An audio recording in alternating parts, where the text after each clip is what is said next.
Jaylon right here in front. How's it going? Big fight feel, big CBS show. I know you're on the prelims, but it's still got that kind of buzz about it. Does this feel like the biggest fight of your career to date?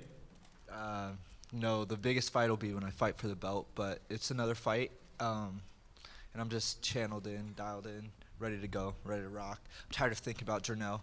Been thinking about him for the last 5-6 months, and I like guys that keep me up at night. So after this, the next guy will keep me up, and the next guy will keep me up, and we'll keep going.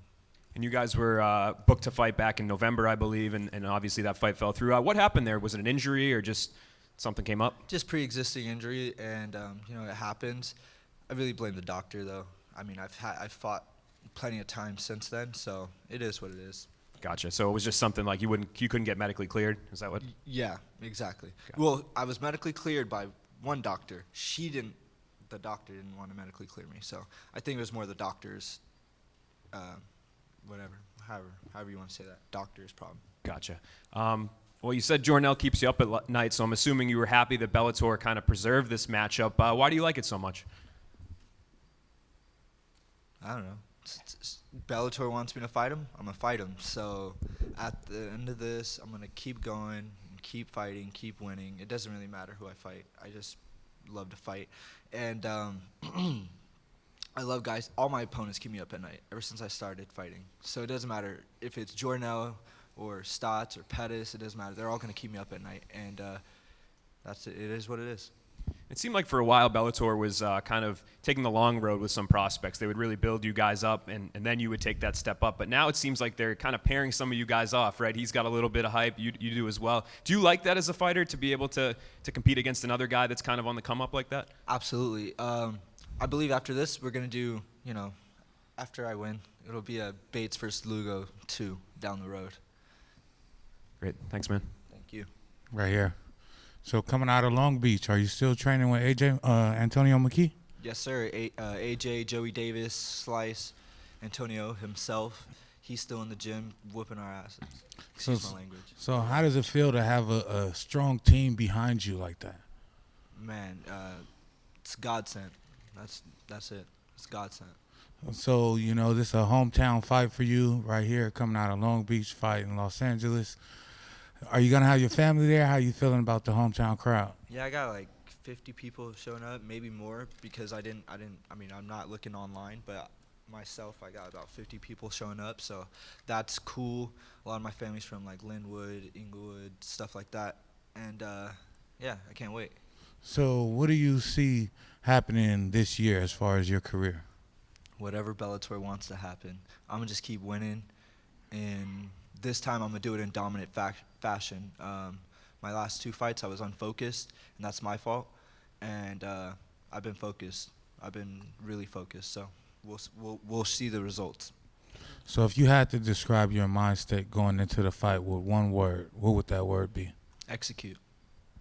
Thank you. You're welcome. Hey, Jaylon, right over here. All right, so you're riding a 6-0 win streak right now. First time ever opening up the card to where you're actually going to be an underdog on the card, and a big one at that, a 3-1 favorite. You got any messages for the odds makers out there? Thank you, guys. Finally, my people can make some money. Like to hear that. Another thing about it. So now you're over at Team Body Camp and everything. Can you tell me some of the differences between that camp and your prior camp that you were coming with at ATT? I mean, ATT, they really just had Ricky. I was just training with Ricky Simone, and that was it. And Ricky Simone's, he's in UFC, he's doing great or whatever. But that's all I really had to train with. All the other guys I was, like, running through. So coming to Body Shop, it was a lot. It was life-changing because not only did I get my skills better, but my mindset, my spirit is a lot better. So that's really what it was. It's more than just a gym. It's really a family.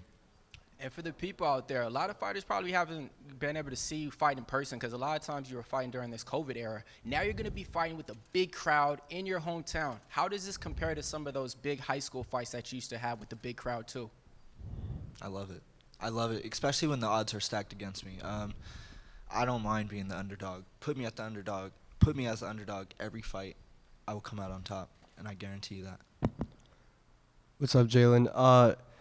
I'm sure you watched Jornel's last performance, his first ever professional defeat at the hands of Danny Sabatel. Did Sabatella provide the blueprint on how to defeat Lugo, or are you not paying much attention to that fight in preparation for this one?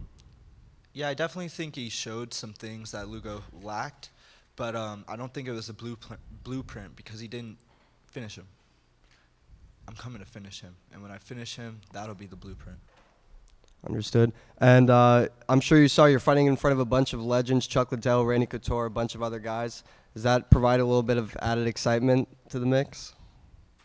No, honestly. I mean, that's awesome, but in Vegas, when I was training in Vegas, I was training with Forrest Griffin and Frank Mir.